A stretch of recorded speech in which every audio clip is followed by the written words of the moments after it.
Bonjour à tous et bienvenue dans le grand JT de l'éducation. Tout de suite, le sommaire. Première visite du nouveau ministre de l'Éducation à Conflans-Sainte-Honorine, le lycée où a été assassiné Samuel Paty. Alors quel est le symbole de cette visite? Comment Pape Ndiaye compte-t-il gérer cette nouvelle fonction ministérielle? On en parle dans un instant avec nos invités. Nos enfants ne sont pas des bulots, c'est le titre choc du livre d'une professeure de lettres, un ouvrage qu'elle a écrit en temps de réforme et de pandémie et dont elle nous parlera en deuxième partie d'émission. Enfin, dans sa chronique Vue à l'étranger, Mickaël Dorian nous emmènera au Canada pour nous parler d'un concours d'art plastique qui a déclenché une vive polémique. Mickaël Dorian qu'on retrouve tout de suite pour l'actualité en bref.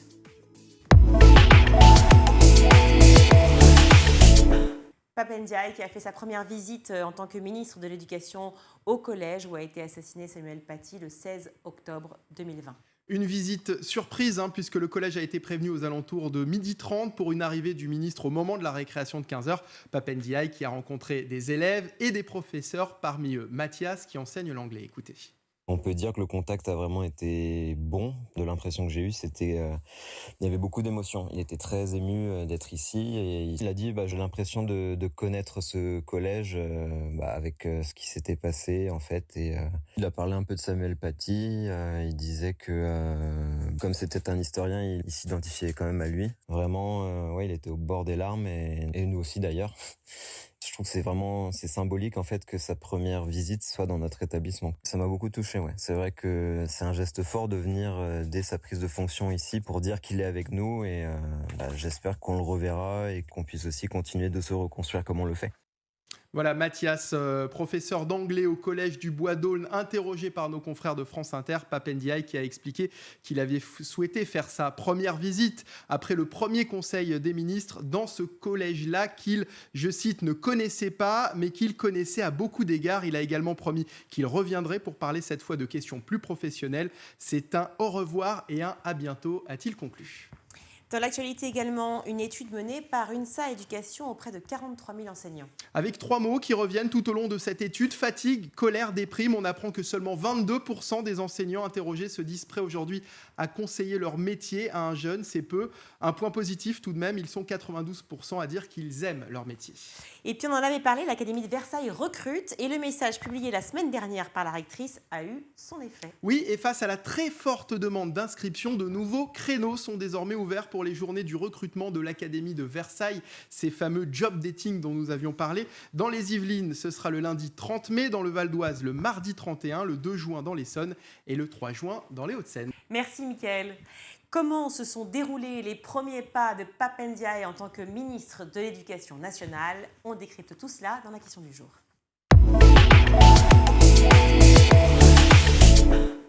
Je suis ravie d'accueillir pour en parler Frédéric Fougera sur ce plateau. Merci d'être avec nous. Bonjour Virginie. Bonjour. Vous êtes expert en communication, auteur du livre « La com est un métier ». Vous avez également été classé fin 2021 numéro 1 du classement Forbes des décideurs de la communication les plus influents. Vraiment, je suis très contente de vous avoir sur le plateau. Vous êtes formidable, vous savez. On va voir. Voilà. On va voir si je passe mon tour. Non, mais s'il a une influence à ce point-là, vous savez, c'est très important. Non, je plaisante évidemment, mais vous allez voir à quel point la communication est importante parce que souvent, soit méprisée, soit pas forcément comprise. Et on va voir à quel point on peut faire ou défaire une carrière ou en tout cas faire bouger les choses. Norman Gourrier est avec nous également. Vous êtes secrétaire général du syndicat national des collèges et des lycées. Merci d'être là. Norman, qui est Merci de votre invitation. Bonjour Virginie. Merci. Un habitué du Grand JT de l'Éducation. On parle souvent ensemble de tous les sujets qui touchent l'éducation. Et comme l'éducation touche tous les sujets de société, ça tombe bien. C'est pour ça que School TV plaît et fonctionne. Alors la communication, on en parle justement. Car c'est très intéressant de voir la nomination de Pape Ndiaye sous le prisme justement de la com. Vous le dites vous-même, la com c'est un métier, c'est même essentiel. Et je sais à quel point ça a été essentiel moi aussi. La nomination de Pape Ndiaye au ministère de l'Éducation, est-ce que pour vous, c'est un coup de com', à la fois d'Elisabeth Borne et à la fois, évidemment, d'Emmanuel Macron? Alors, je ne sais pas si c'est un coup de com', parce qu'un coup de com', c'est quelque chose de calculé. Un coup de com', je dis souvent que c'est quelque chose d'assez éphémère. J'appelle ça aussi de la communication faciale facile. On fait une petite opération qui fait un petit peu de bruit tout de suite. On est content, on a fait du bruit, puis on passe à autre chose. Là, il s'agit d'un ministre, il s'agit d'un ministère régalien.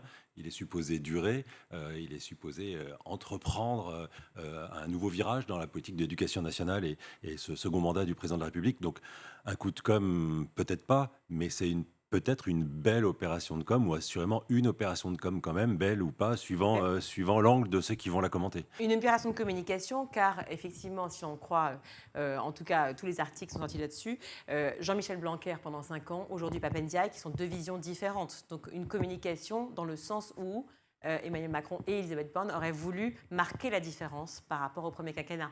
Alors, moi, je peux pas rentrer dans le débat Bien politique sûr. parce que c'est Je parle pas, juste de la communication. c'est pas mon expertise, et je ne suis pas certain qu'il y ait à ce point une volonté de changement. Il y a une volonté d'évolution, il y a un nouveau mandat avec des nouvelles perspectives, des nouvelles ambitions. Alors, c'est normal d'imaginer que ce ministère puisse être incarné par une nouvelle personnalité. Mais alors, en quoi une opération de communication? Alors, juste rappelons quand même que l'ancien ministre Jean-Michel Blanquer, c'est le ministre qui est resté le plus longtemps en fonction, donc c'est pas non plus absolument aberrant de le voir être remplacé par un autre ministre. Maintenant, en quoi c'est une opération de communication? D'une part, ce n'est pas un homme politique. En politique, on n'aime pas trop les gens venus de l'extérieur. On a soi-même suffisamment souffert pour espérer un jour devenir ministre, alors qu'il y en a un qui se pointe comme ça et qui du coup prenne la place des autres. Il n'est pas forcément le bienvenu. Mais vu par le prisme des Français, en revanche? Non, alors, mais ce sujet, à mon avis, n'a aucun intérêt pour les Français. Enfin, les Français, ils ont des problèmes de pouvoir d'achat. Ils pensent peut-être déjà aux vacances. Ils pensent à leur futur logement. Ils n'en ont rien à foutre de cette polémique ou de cette Mais de penser qu'un provocation. ministre vient de la vie civile, finalement? C'est le monde politique et médiatique que ça intéresse. Vous pensez que les Français s'en fichent de ça? Je pense qu'ils s'en fichent plutôt pas mal. Deux? C'est un symbole parce qu'il est noir. On pourra m'expliquer ce qu'on veut, mais enfin, le nombre de membres de gouvernement ou de décideurs, que ce soit dans le public ou dans le privé, qui soient de couleur, ça reste assez rare, donc ça reste un événement. Comme sûr. une femme première ministre, Oui. ça reste un événement. Et puis, je pense que on peut, certains critiques, il y a certaines critiques racistes qui ne sont pas que racistes, parce que c'est pas seulement le fait qu'il soit noir, il y en a quand même eu d'autres, même si on n'en a pas forcément eu beaucoup à ce niveau de ministère, mais c'est un noir et qui pense.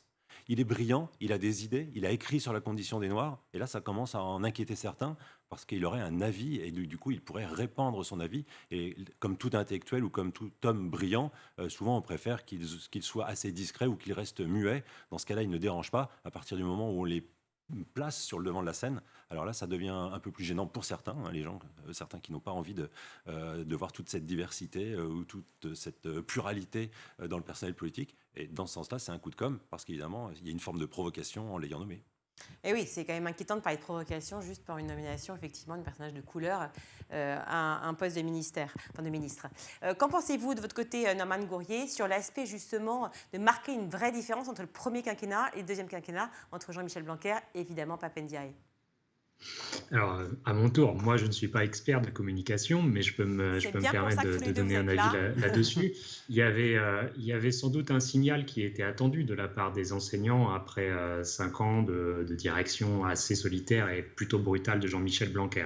Donc évidemment, il y avait quelque chose de symbolique autour de la nomination de la personne du ministre. Et puis nous sommes dans une période d'entre-deux scrutins avec les législatives à l'horizon. Pour une fois, ces législatives ne sont pas complètement jouées d'avance, donc il y avait aussi peut-être un calcul électoral qui pouvait justifier tel ou tel choix. Là où on peut voir un indice d'une nomination qui relève peut-être de la communication, c'est que quand on regarde sur le papier les projets d'Emmanuel Macron pour les 5 ans qui viennent pour l'éducation, ce sont des réformes assez internes, assez structurelles et assez complexes et techniques, où on en a parlé ensemble déjà sur la revalorisation salariale, sur la restructuration horaire du collège, sur la réforme de l'apprentissage. Donc ce sont des idées et des réformes qui auraient plutôt appelé un ministre du système, un ministre à la Jean-Michel Blanquer, qui connaît la DGESCO, qui sait comment fonctionne la DGRH, et pas forcément une personne venue de la société civile et un intellectuel. Donc il y a bien un contre-pied pris par cette nomination par rapport à la feuille de route que l'on a pour le moment de la part d'Emmanuel Macron. Reste à voir comment l'ensemble de l'équipe qui va se constituer autour de Pape Ndiaye va fonctionner, puisqu'on a appris là très récemment que son directeur de cabinet a été désigné, ce sera Jean-Marc Huard. Et Jean-Marc Huard, lui, pour le coup, est un très grand ami, proche, suiveur et parent de pensée de Jean-Michel Blanquer. Donc il va y avoir aussi une sorte de dichotomie à l'intérieur de ce ministère qui va se mettre en place entre un personnage intellectuel, public, qui a sans doute des qualités d'écoute que n'avait pas son prédécesseur, ou davantage, ce qui ne sera pas difficile, et peut-être aussi un défaut de connaissance du système interne qui va être nécessaire dans les textes, dans la manière dont les choses vont techniquement se dérouler dans les 5 ans. Alors, dichotomie ou plutôt union, union qui fait la force effectivement entre un personnage de la vie civile qui a des idées, effectivement intellectuelles comme vous le dites, qui a fait aussi évoluer beaucoup de mentalités sur plein d'éléments essentiels, et puis effectivement quelqu'un, directeur de cabinet, qui connaît bien effectivement la fonction et le milieu de l'éducation. Oui, alors on peut l'espérer que ça fonctionne, mais on a aussi des signaux d'inquiétude parce que dans les idées qui sont en route dans le prochain quinquennat, on remet quand même beaucoup en cause les parcours de formation d'excellence disciplinaire comme l'agrégation, comme les classes préparatoires. Monsieur Pap Ndiaye est un agrégé d'histoire et il est passé par les CPGE. Donc j'ai du mal à croire qu'il puisse être porteur d'une réforme structurelle qui va porter un coup aux diplômes et aux concours qui ont fait l'homme qu'il est aujourd'hui. Enfin, en tout cas, il a été courageux, il a pris beaucoup de risques de nombreuses fois dans ses positions. Et maintenant, le fait d'accepter effectivement ce poste au ministère. Alors, on parlait des symboles justement et de communication. Autre symbole très fort, et les premiers mots de Pap Ndiaye lors de sa nomination ont été adressés à un collège, comme il a dit lui-même, le collège de Samuel Paty à Conflans-Sainte-Honorine. Ça a été son premier déplacement en tant que ministre, le collège du Bois d'Aulne, très exactement. Quel signal cela envoie pour son mandat ? Déjà, ça montre que c'est un ministre il a l'intention de s'inscrire comme étant un ministre de terrain et d'aller à la rencontre des enseignants et des élèves. D'ailleurs, quand on disait c'est une personnalité issue de la société civile, c'est quand même un universitaire. Donc certes, il n'est pas du sérail de l'administration de l'éducation nationale, mais enfin, il n'y est pas non plus totalement étranger. Donc je pense que le premier signal, c'est de montrer qu'il va s'intéresser au terrain, qu'il va s'intéresser au dialogue, à l'écoute. Et ça aussi, c'est une forme de communication. Une première sortie, c'est pas anodin. Donc voilà, il a mélangé de l'actualité, de l'émotion et aussi des images de terrain qui montrent le type de ministre. Une première sortie discrète d'ailleurs. Il n'a pas rassemblé, je crois, toute la presse. C'était assez discret. Il y a eu quelques photos, quelques images, mais c'était assez discret. Sans caméra. Ouais, sans caméra. Alors, je vais être peut-être un peu sarcastique, mais peut-être n'a-t-il pas encore constitué tout son cabinet, son équipe de presse ou de com n'est peut-être pas là pour organiser le tout, mais c'était peut-être aussi son intention. Je ne peux pas porter un jugement, je ne connais pas les raisons de la discrétion de ce déplacement, mais ça peut être aussi cela. Ouais. Ça peut être voulu, effectivement, on ne sait pas. Justement, Norman Gourrier, alors vous, une réaction par rapport au fond, très exactement. Le fond, c'est-à-dire, qu'est-ce que ça évoque pour vous ? Est-ce que c'est un signal fort adressé justement aux enseignants, au personnel de l'éducation, avec l'investissement d'un ministre qui est là, présent à vos côtés ? C'est un signal très fort, extrêmement positif, très bien choisi, parce que malheureusement, le cas de Samuel Paty est déjà en train d'être derrière nous pour l'administration et le ministère. Beaucoup de gens aimeraient enterrer cette histoire beaucoup plus vite qu'elle ne devrait l'être. Nous, au SNCL, on est toujours demandeurs d'une enquête parlementaire indépendante pour connaître les tenants et les aboutissants exacts de ce qui s'est passé autour de l'assassinat de Samuel Paty, parce que tout ce qu'on a, c'est une enquête interne où le ministère s'auto-congratule d'avoir fait tout ce qu'il fallait quand il fallait. Et donc, c'est certainement pas Jean-Michel Blanquer qui aurait été remettre les pieds dans ce sujet-là, quand on voit qu'on n'a même pas pu dresser le buste mémoriel à l'égard de Samuel Paty qu'on voulait installer, que des collèges qui ont voulu changer de nom pour s'appeler Samuel Paty n'ont pas pu le faire. On voit bien qu'il y a quand même en haut lieu une volonté d'oublier, de tourner la page un peu trop vite. Et donc, c'est bien sûr sur cette question que les enseignants aussi attendent le nouveau ministre et qu'il soit là dès le début, que ses premiers mots aillent pour Samuel Paty. C'est très important. Et je pense aussi que ça montre qu'il est conscient qu'on va l'attendre et qu'un certain nombre de détracteurs vont l'attendre sur la question de la laïcité de manière plus générale.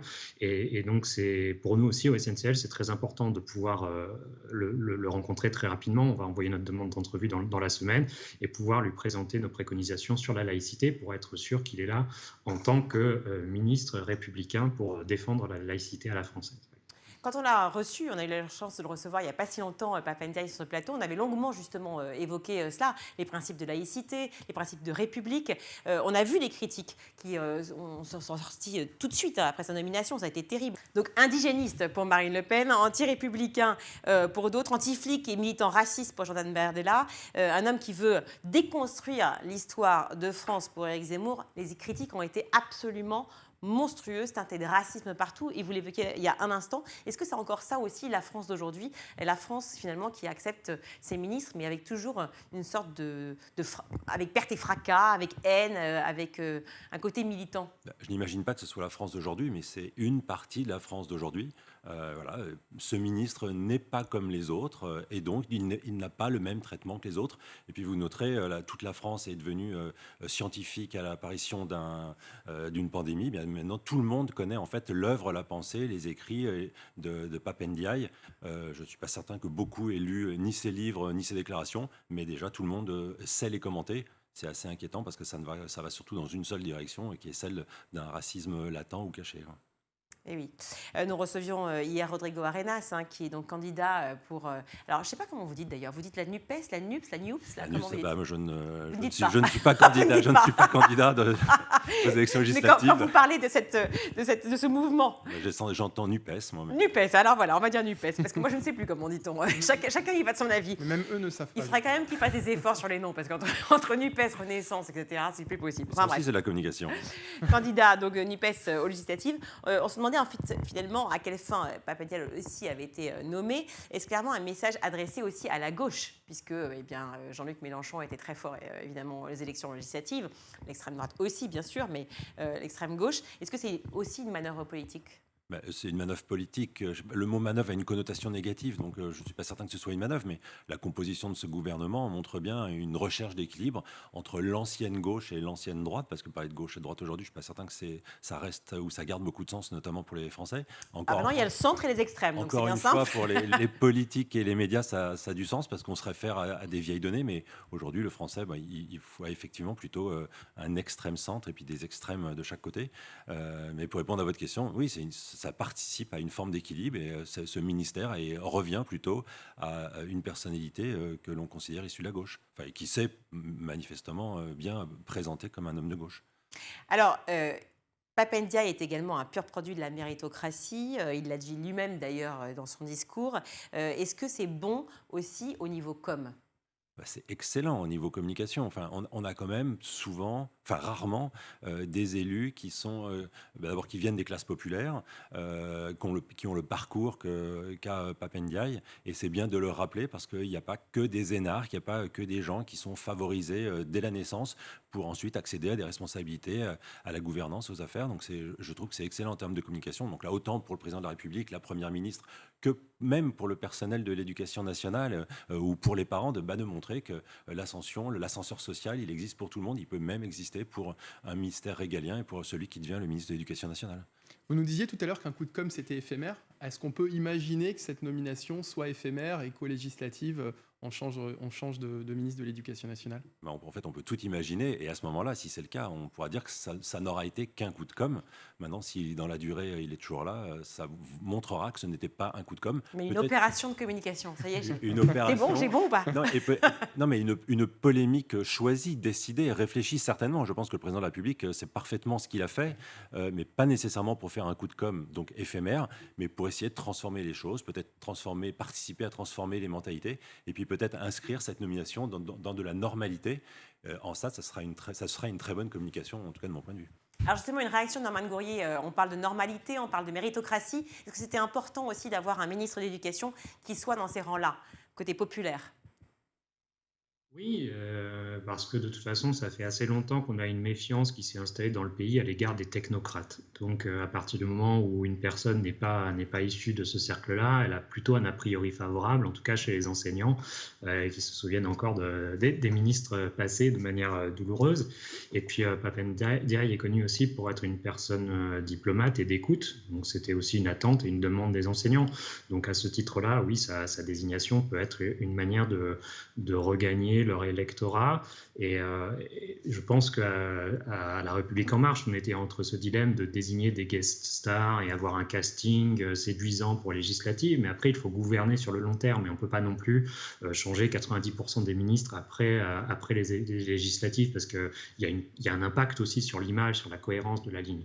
C'est pourquoi, et connaissant aussi par expérience ce que Emmanuel Macron a pu faire et le soutien qu'il a pu apporter à de nombreux ministres, y compris ceux qui étaient un peu mis dans la tourmente ou bousculé par l'opinion publique.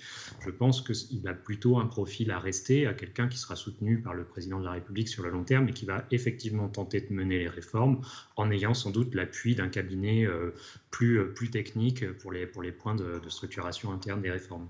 Norman Gourrier, on le sait, les professeurs et tout le monde de l'éducation est exsangue, fatigué à la fois de cette pandémie, de Covid, de tout ce qui s'est passé pendant ces 2 années, et puis aussi, évidemment, par toutes les réformes menées par Jean-Michel Blanquer, certaines qui sont perçues comme bonnes, intéressantes, et d'autres moins, on en a parlé ensemble, et surtout par le manque de dialogue qu'il y a eu, effectivement, entre le ministère et ce monde de l'éducation.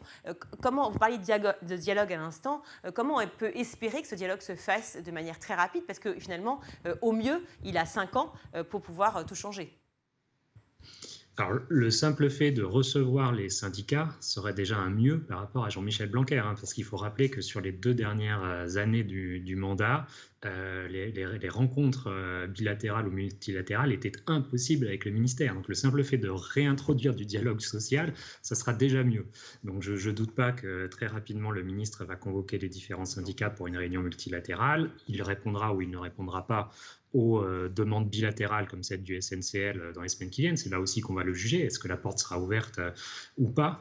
Il y aura aussi sans doute des conseillers, un directeur de cabinet qui peut prendre le relais sur certains sujets plus techniques. Donc ça va être le premier point.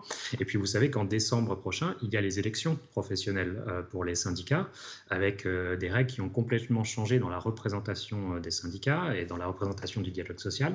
Donc là aussi, il y a peut-être des choses qui vont pouvoir avancer. On peut restaurer du paritarisme, on peut restaurer des échanges préalables avec les syndicats par rapport aux commissions de fonctionnement. Tout est possible, tout ce qui a été détricoté des textes de 1983 par Jean-Michel Blanquer, mais peut-être qu'on peut, sans tout annuler, refaire quelques pas dans la direction d'un dialogue plus moderne, et c'est là-dessus qu'on le jugera. Si ce n'est que de l'affichage, on s'en rendra compte très vite. Dernière question, parce qu'il faut qu'on rende l'antenne, mais c'est juste sur le poids des syndicats. Justement, je voudrais une réaction, Norman Gourrier, parce qu'on ne se rend pas compte, nous, quand on est extérieur, mais à quel point les syndicats sont importants justement dans ce monde enseignant. Et j'aimerais votre réaction aussi, Frédéric Fougera, à ce sujet. Juste Norman Gourrier, mais rapidement.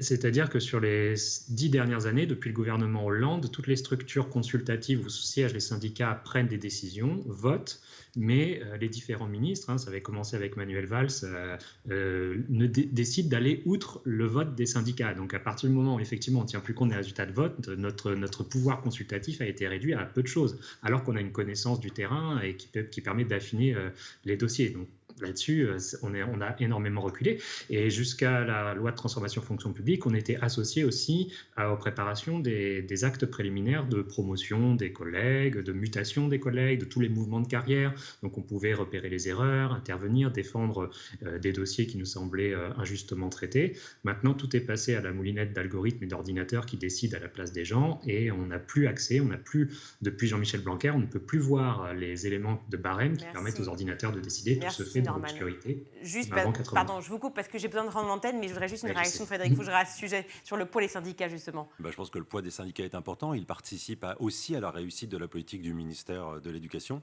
Et eux aussi font de la communication, et c'est heureux, parce qu'eux aussi doivent défendre des valeurs, doivent défendre des projets, des programmes, et donc leur position pour se faire élire d'une part, mais pour ensuite accompagner le ministère. Et là, il y a un besoin de communication et qui est aussi essentiel. D'ailleurs, on l'a vu avec la réforme Blanquer et le grand oral, on prépare aussi les élèves justement à pouvoir s'exprimer et pouvoir exprimer leurs idées quand ils en ont.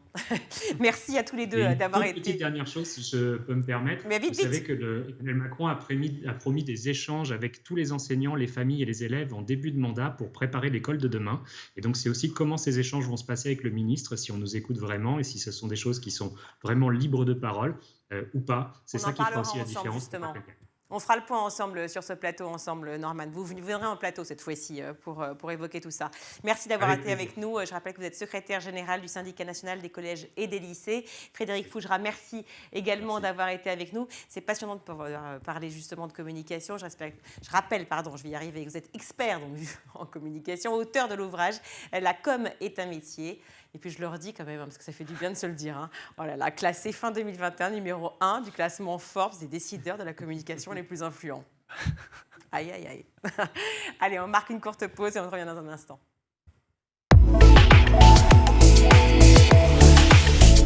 De retour dans le grand JT d'éducation. Nous sommes avec Lusitana Vieira. Bonjour. Bonjour. Ravie de vous accueillir sur le grand JT d'éducation. Vous êtes professeur de lettres et vous êtes l'auteur de cet ouvrage « Nos enfants ne sont pas des bulots ». Un ouvrage que j'ai trouvé très émouvant. J'ai souri parfois et puis surtout, j'ai vu une réalité dont on a entendu beaucoup parler durant ces derniers mois. C'est le quotidien d'un professeur de lycée. Alors la première chose qui m'a frappée, c'est votre dévouement, un dévouement absolument total. Enfin, remarque, vous le racontez vous-même, hein, mais en tout cas, c'est très frappant dans votre livre. Vous parlez de tous ces moments qu'on ne voit pas dans le quotidien des profs, la pré-rentrée, la découverte des listes d'élèves, la préparation des cours, bref, tout ce qu'on imagine, évidemment, pour un prof. Et vous avez choisi ce métier par passion au départ. Racontez-nous les prémices. Alors moi, je suis arrivée dans ce métier par amour pour les textes, en fait. C'est que j'ai eu envie de faire des études de lettres et j'ai été amenée, en fait, à devenir enseignante, ce que je n'avais pas forcément en tête initialement quand j'ai pensé à mes études. Mais c'est vrai que quand je suis face à mes élèves, et je le dis dans le texte, j'ai envie de transmettre ce goût pour les mots, ce goût pour la littérature, pour la réflexion aussi. Et donc, c'est ce qui, effectivement, me motive en fait au quotidien dans mon métier. Vous dites « me motive au quotidien » parce que la réalité, finalement, est tout autre que celle que vous imaginiez, j'imagine, en démarrant. Un quotidien très difficile, douloureux ? Alors, je dirais que dans un premier temps, je n'avais pas l'impression d'avoir affaire à un quotidien douloureux. J'ai rencontré des difficultés, bien sûr. J'ai parfois eu face à moi des classes difficiles à motiver, difficiles à faire travailler. Mais j'avais quand même l'impression de faire un travail important, valorisant, valorisé aussi, au moins dans un premier temps. C'est vrai que j'ai eu l'impression progressivement d'un déclassement, en fait. Et je ne parle pas uniquement de l'aspect salarial, hein. Je parle du regard porté sur l'enseignant, de la conversation sociale, en fait. C'est-à-dire qu'on parle beaucoup du métier, mais ce sont rarement des enseignants, en fait, qui en parlent. Ce sont souvent des gens qui sont autour du métier, qui ne savent pas, en fait, exactement ce que c'est qu'enseigner, en fait, être au contact des élèves tous les jours, les porter, quelles que soient les circonstances. Et donc, voilà, j'ai vraiment eu l'impression d'un certain désenchantement qui s'est petit à petit installé et qui s'est vraiment aggravé ces dernières années, pour être clair. Voilà. Dans votre récit, on voit bien sûr ce quotidien de professeur avec ce champ lexical qui est assez marqué, le champ lexical du Covid, donc le gel, les masques, tout ce qui touche effectivement au rôle un peu de gendarme que vous avez dû avoir ces dernières années finalement avec le Covid. Est-ce que ce n'était pas aussi cette difficulté tout d'un coup de prendre ce rôle-là en plus de tous les autres qu'ont déjà les professeurs ? Oui, c'était une fonction supplémentaire, c'est vrai. Il a fallu dire régulièrement à nos élèves de mettre le masque. Je me suis mise à surveiller le nez de mes élèves. Voilà, une nouvelle mission qui s'est imposée à moi. Je n'étais pas particulièrement attentive à leur nez, mais j'ai commencé à l'être ces derniers temps. Après, si vous voulez, ce qui a le plus pesé dans cette situation de pandémie, c'est moins ce rôle de devoir accompagner les élèves dans l'application des règles sanitaires, qu'évidemment, toutes ces règles très, très instables, et puis les absences également qui découlaient de cette pandémie. Voilà, enfin, c'est évidemment l'hybridation que je raconte, puisque moi j'ai été quand même l'année dernière dans un lycée où nous avons été en hybridation dès le mois de novembre, et ceci jusqu'à la fin de l'année. Donc ça, ce sont des conséquences extrêmement importantes en termes de pédagogie, c'est-à-dire qu'il faut repenser complètement notre façon de travailler, puisque une semaine sur deux, j'avais des élèves qui étaient à distance, donc il faut organiser ce travail-là. Donc c'est surtout sur ce plan-là, en fait, que la pandémie a été extrêmement difficile pour les enseignants. Et puis c'est l'image dont vous parliez, effectivement, la valorisation, non pas des salaires, mais cette valorisation vraiment de l'enseignant et aussi la valorisation des élèves. Parce que, expliquez-moi ce titre, « Nos enfants ne sont pas des bulots ». Alors certes, j'adore manger du bulot, hein, mais on adore les bulots, mais on se doute bien que le titre est vraiment marquant et pas au hasard. Alors, le titre, il vient en fait d'un autre livre qui est le livre de Joseph Pontus, qui s'intitule « À la ligne », et qui est un livre qui m'a beaucoup marqué, beaucoup ému, dans lequel, en fait, l'auteur explore le monde de l'usine. Et donc, il évoque son expérience en tant qu'intérimaire dans des abattoirs, mais également dans une conserverie de poissons. Et donc, à un moment, je le cite, en fait, au cours du texte, et il y a cette répétition dans son texte qui est les crevettes, les bulots, etc. Cette espèce d'obsession comme ça, liée à sa tâche, en fait, répétitive, mécanique. Et en fait, j'arrive à cette phrase qui dit que l'école n'est pas une conserverie de poissons et que nos enfants ne sont pas des bulots. Et en fait, cette phrase est devenue le titre du livre, un titre un peu énigmatique qui souvent interpelle effectivement les lecteurs, mais qui prend sens en fait à la lecture puisque la phrase en fait apparaît à un moment au cours de la lecture. En présentation de ce livre, vous dites « Cette chronique porte l'espoir que l'école continue à offrir à nos enfants ce qu'elle a donné par le passé à l'auteur, les mots, une identité, un avenir ». Cet espoir, il s'est envolé, c'est ce que vous nous disiez tout à l'heure, ce désenchantement? Alors, je parlais tout à l'heure de mon désenchantement en tant qu'enseignante. Oui. Maintenant, je voudrais que, effectivement, nos enfants, je parle des miens, mais je parle de mes élèves, je parle de toutes les générations d'élèves encore à venir. J'aimerais qu'ils aient de l'espoir grâce à l'école, en fait. C'est-à-dire qu'ils aient le sentiment que j'ai eu moi en tant qu'enfant, en tant qu'adolescente, en tant qu'étudiante, espoir que l'école puisse être vraiment une voie nécessaire, indispensable pour s'émanciper, se construire. Donc j'espère que cet espoir, il existe encore. Moi, je travaille tous les jours pour le donner à mes élèves, pour qu'ils aient envie de se projeter, en fait, dans l'avenir, qu'ils aient envie de construire, de se construire. Donc, il y a parfois mes doutes, voilà, mais là, en l'occurrence, oui, j'aimerais bien que, comme moi, mes élèves et les enfants d'une manière générale aient cet espoir, voilà, de pouvoir aller de l'avant, se construire et trouver leur place, en fait. Une place qui finalement a été un peu ballottée, discréditée aussi par le nombre de réformes successives qui ont été mises en place. Une réaction par rapport aux 5 ans qu'on vient de passer et à toutes les réformes qui ont été mises en place par Jean-Michel Blanquer et évidemment l'arrivée de Pap Ndiaye au poste de ministre de l'Éducation nationale. Est-ce que vous êtes plutôt optimiste à ces changements, plutôt inquiète? Parce que évidemment, on imagine très bien, 5 ans de réforme, c'est aussi 5 ans de réforme qui vont peut-être continuer, qui vont peut-être rechanger. C'est un manque de dialogue constant, c'est recommencer à nouveau. Ce manque de continuité, c'est quand même très compliqué à gérer aussi pour les professeurs. Oui, alors aujourd'hui, on ne sait pas très bien en fait dans quelle direction on va être amené à travailler. On nous parle de changements, effectivement, la nomination de M. Ndiaye, a priori, laisse imaginer une rupture avec les choix que faisait M. Blanquer. Maintenant, moi j'ai entendu le discours quand même de M. Macron pendant les élections, enfin avant les élections, et le discours était clairement celui d'une continuité. Je vois également que le nom de M. Huard est pressenti, évoqué pour devenir, donc pour qu'il soit le chef de cabinet. Il est chef de cabinet, oui, tout à fait. Il est chef de cabinet. Donc on serait dans la continuité. Oui. Madame Borne dit aussi que la feuille de route de M. Ndiaye sera la continuité. Donc, si vous voulez, voilà, moi, aujourd'hui, je suis comme beaucoup, je me dis que peut-être que la nomination de M. Ndiaye n'est qu'un symbole.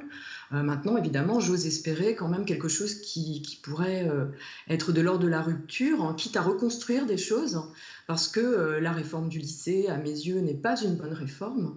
Elle a des conséquences structurelles qui sont, à mon avis, négatives. J'en fais part très largement dans le livre. Et donc, c'est vrai que s'il faut remettre à plat cette réforme, moi, j'y verrais plutôt quelque chose de positif.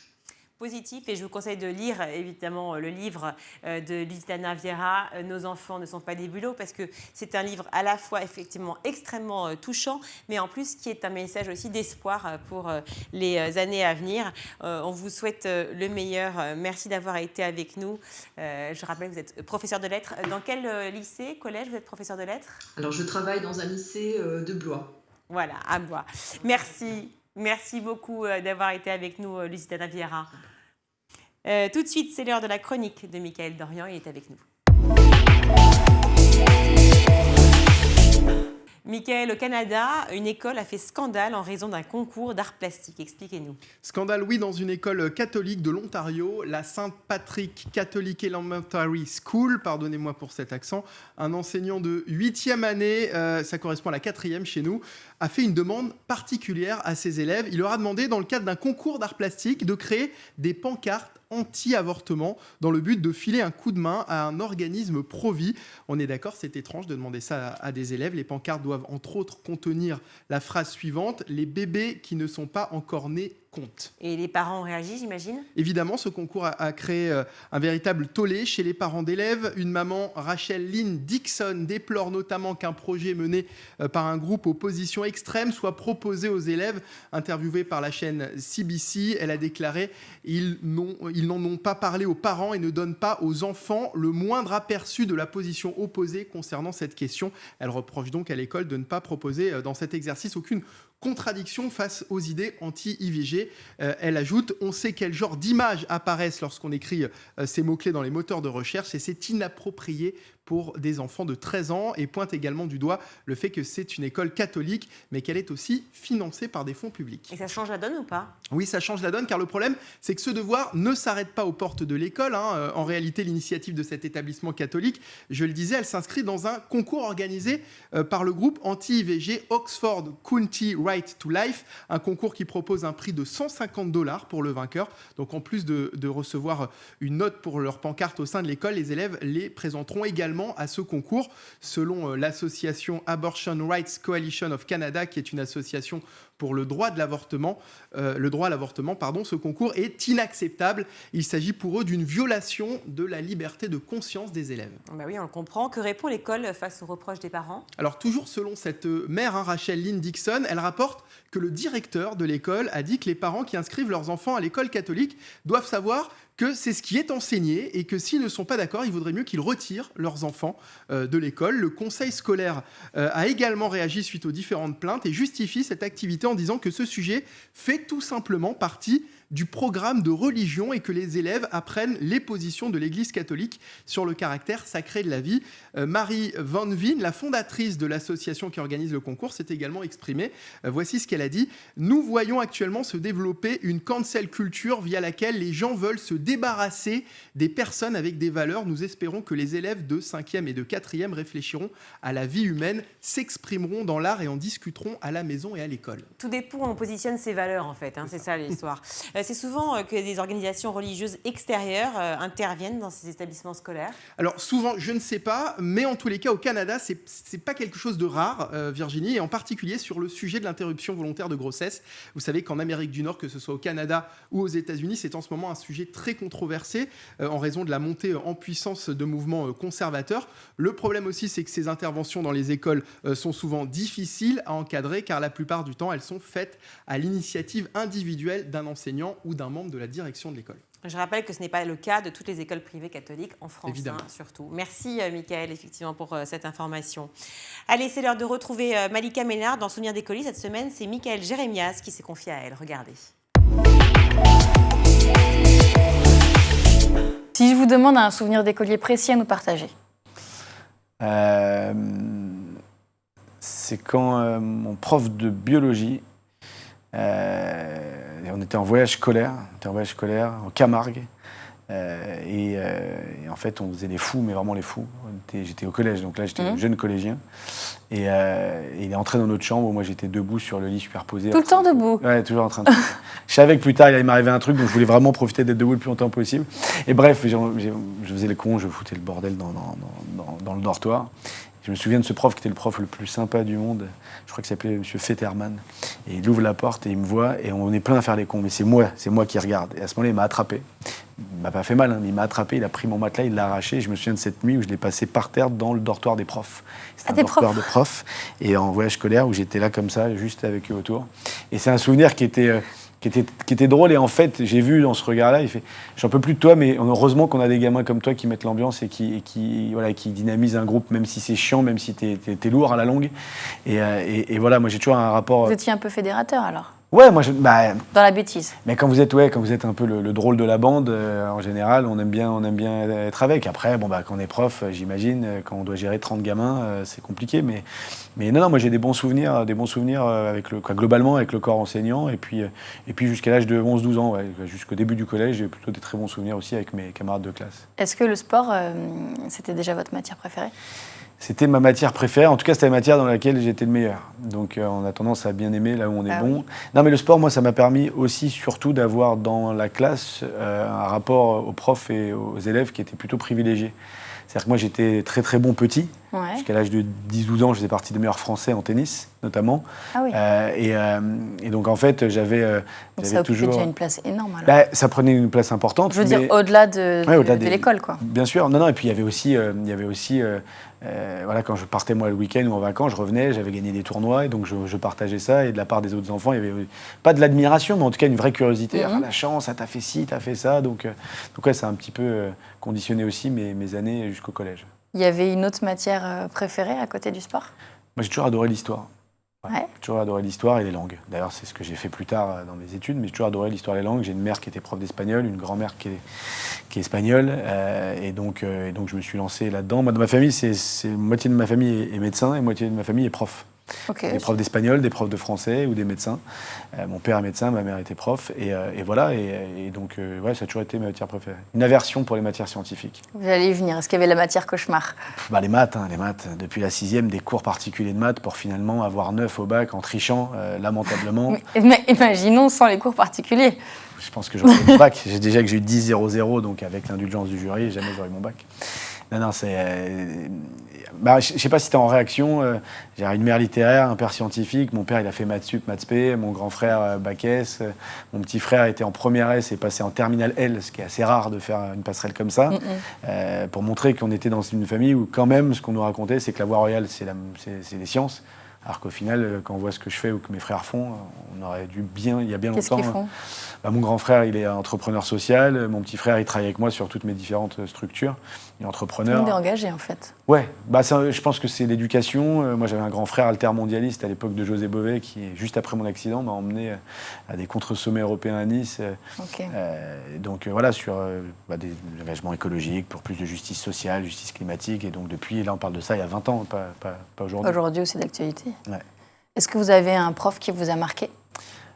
Une prof dont j'étais amoureux, c'était ma prof de CE2. C'était Claudie Seoudi, qui était une très belle femme, une douceur qui nous a appris à faire les tables de multiplication. Je me souviens, on entrait dans la classe, on se tenait tous la main, on faisait comme ça, 2 x 2, 4, et on faisait le tour. Et les vainqueurs, donc on allait jusqu'à la table de 9, ça prenait un peu de temps, les vainqueurs avaient des bonbons.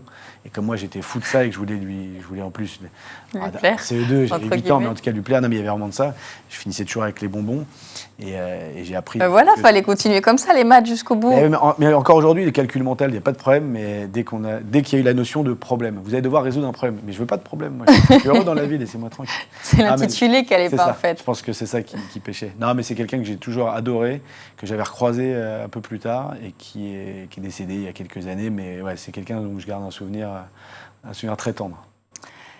C'est la fin de ce numéro. On se retrouve demain, toujours en compagnie de Michaël Jérémias pour la suite de Souvenirs d'écoliers. À demain. Merci Malika et Michaël. On se retrouve demain. Tout de suite, c'est le meilleur de School TV avec le Zap. Dans votre livre, encore une fois, pourquoi les étudiants ne savent-ils plus écrire ? Vous incriminez direct la photocopieuse. Alors ça, c'est très drôle. Enfin, c'est très drôle ou pas, d'ailleurs, pas pour les photocopieuses, ni pour la raison pour laquelle elle est incriminée, mais vous dites que l'usage intensif de la photocopie en classe depuis les années 80 a finalement fait perdre cette habitude de savoir, ne serait-ce que recopier, orthographier correctement, labelliser correctement ces mots. Une merveilleuse machine à distribuer des feuilles aux enfants, dites-vous. Oui, tout à fait. Je crois qu'il y a 2 chiffres qui résument parfaitement la situation, c'est 12 et 50. L'enfant, pour un même exercice, va écrire 12 mots dans une fiche photocopiée, un exercice à trous, et 50 s'il fait exactement le même exercice dans son cahier. Et le problème de la photocopieuse et des fiches qu'elle permet de photocopier est là, c'est que ça prive l'enfant d'occasion d'écrire des phrases complètes, structurées, ponctuées, avec beaucoup de vocabulaire. Maïlys de Marcellus, il y a les accompagnants, les accompagnantes, et également la situation des professeurs qui se sentent parfois démunis, déboussolés, qui ne se sentent tout simplement pas capables d'accueillir un enfant en situation de handicap. Comment justement on peut remédier à cette problématique ? Remédier à cette problématique, c'est d'abord remédier remédier à la formation, on va dire, la formation initiale qui doit prendre en compte beaucoup plus ce besoin de diversification et donner des clés aux enseignants. On a un système scolaire qui est très rigide. Et on a une façon de transmettre qui est très, oui, elle aussi assez rigide. Et je pense qu'il faut s'ouvrir à des alternatives, à des façons d'enseigner avec plus de manipulation, avec plus de coopération peut-être, pour permettre cette diversification, qui serait souhaitable et bénéfique pour les enfants. Les professeurs ont besoin d'être formés, les professeurs ont besoin d'être accompagnés pour bien comprendre les enjeux. Ça, ils les comprennent, mais c'est vrai que face à une classe de 30, se retrouver, on a facilement plusieurs enfants dyslexiques, dyspraxiques, etc., dyscalculiques, ou avec d'autres types de handicaps. Et il faut montrer aux professeurs que finalement adapter un support, c'est pas si compliqué que ça. Ça prend pas tellement de temps et ça va marcher par la formation initiale, mais aussi la formation au long cours.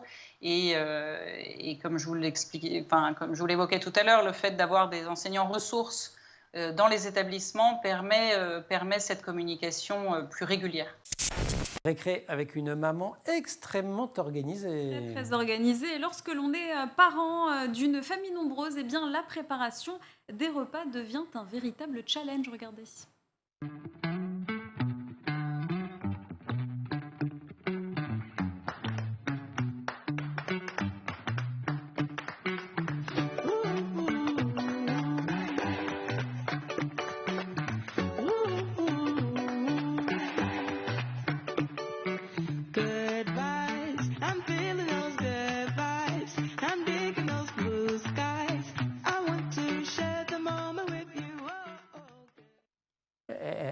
Elle en a combien?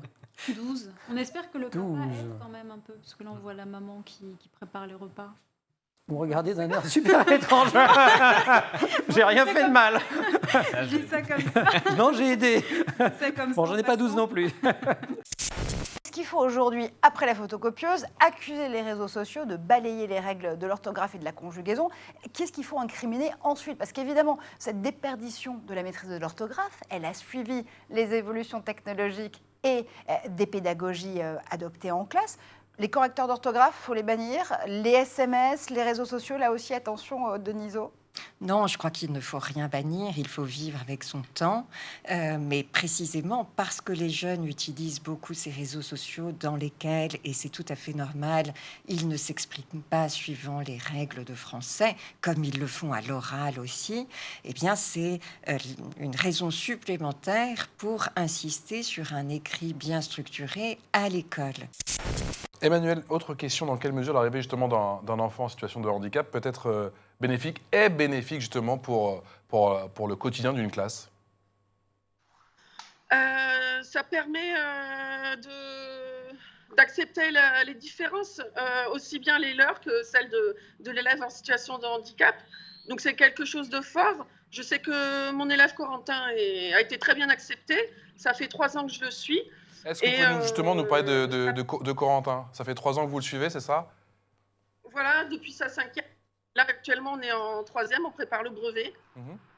Et donc, ça se passe, je vais dire, normalement avec les autres élèves. Il a les mêmes centres d'intérêt autres que l'école. Il est greffé du cœur, hein, c'est ça, hein, il est porteur d'une myopathie. Hein. Oui, tout à fait. Donc, il a été greffé au niveau du cœur, oui. Et donc, oui, son handicap est physique. Et j'ai perdu le fil.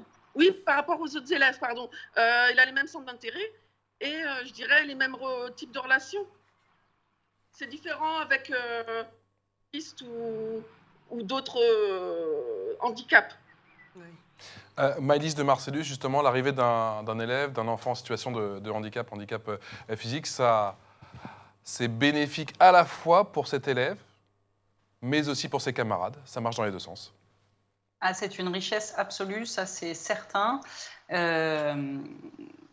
Moi qui ai eu vraiment des élèves en situation de handicap cognitif, la plupart avec des handicaps invisibles,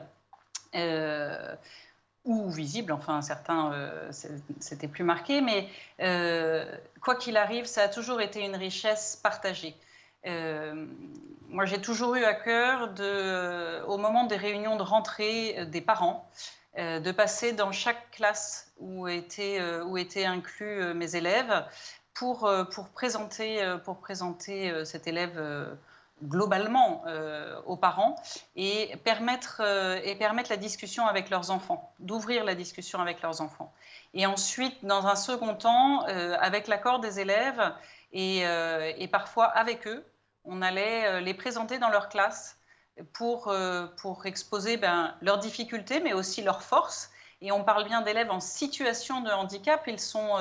Ils ont des situations d'empêchement, oui, c'est certain, mais pas partout, quoi. Ils peuvent être excellents en foot, ils peuvent être excellents en dessin, très drôles, beaucoup maniant l'humour avec beaucoup de finesse. Et ça crée du lien. Bien sûr, c'est idyllique de penser que c'est toujours parfait. C'est pas vrai. Mais en revanche, s'il y a un bon accompagnement, on peut l'aider à créer du lien, on peut les aider à créer du lien avec les autres. Et les élèves de leur classe sont en général très touchants, très accueillants et vont plutôt les soutenir. Moi, je sais que beaucoup d'élèves venaient les chercher dans le dispositif Ulysse en disant « Attends, on t'oublie pas, on vient de te prendre, allez, viens avec nous ». Enfin voilà, il y a une solidarité qui se crée et qui permet aux autres aussi de toucher du doigt la différence et aux élèves en situation de handicap aussi de s'adapter, d'être dans ce lien social qui est si riche et qui permet de grandir pour chacun, quoi. L'essentiel, en fait, c'est de montrer que la science est partout, en fait. Voilà. Ça, exactement. La science de l'ingénieur, ça décrit a priori principalement ce qu'on se trouve dans l'industrie. Mais en fait, pas que, puisque, comme on en parlait précédemment pour les éoliennes, par exemple, il faut étudier le cycle de vie dans son entièreté. Donc, nécessairement, on étudie aussi les matériaux. On étudie comment on va extraire ces matériaux, comment on va ensuite les recycler. Et tout ça, c'est pas exactement ce à quoi les élèves s'attendent, visiblement. Et surtout, ils s'attendent à des enseignements quand même en silo, alors que les problèmes auxquels vous essayez de répondre sont tout à fait systémiques. Clairement. Là, c'est un enjeu de l'école, je crois, de réussir en fait à montrer aux élèves que les enseignants sont liés. Alors là, c'est assez rapide puisqu'on essaie de lier deux sciences entre elles, mais je pense qu'on pourrait lier beaucoup plus d'enseignements entre eux. Et là, c'est le cas de ces élèves qui s'attendaient même la discipline était organisée vraiment en silo, ce qui pourrait être certainement revu avec peut-être plus de travail d'équipe, comme vous l'aviez mentionné précédemment. Et des programmes qui invitent à ce que ça dialogue. Exactement. Le sujet avec l'écriture, c'est que en fait, ça nécessite une planification importante pour l'enfant. Donc, c'est absolument nécessaire de proposer un projet littéraire concret, qui est la réalisation d'un livre. Et en fait, ce que vous décriviez, qui est le goût de l'effort, qui est absolument nécessaire de développer chez un enfant, on peut le proposer avec un outil numérique. Donc ça, c'est vraiment très important. Et la réalisation concrète d'un livre pour un enfant, c'est quelque chose d'exceptionnel parce qu'il va comprendre que l'écriture a du sens et c'est le moyen pour lui d'exprimer son rapport au monde via un livre qu'il va montrer à sa maîtresse, qu'il va montrer à ses parents, etc. Et c'est le sens même de l'écriture. On écrit pour dire qui on est, on n'écrit pas pour être évalué, ça n'a pas de sens. Et les enfants sont comme nous de ce point de vue-là. Ils veulent dire leurs rêves, ils veulent dire leurs convictions et ils veulent s'approprier ce qui les entoure. C'est la fin de ce grand JT. Merci, Mickaël. Merci, Virginie. On se retrouve demain, évidemment, même heure. Canal 247 sur les Freebox, schooltv.com, bien entendu. Merci à toute l'équipe. Raphaël Morel à la réalisation, Saïd Mamou au son et Maguessel Agathe Delannoy à la rédaction. Merci à Colline Hamel aussi au make-up et à tout le reste des équipes de School. À demain. Ciao.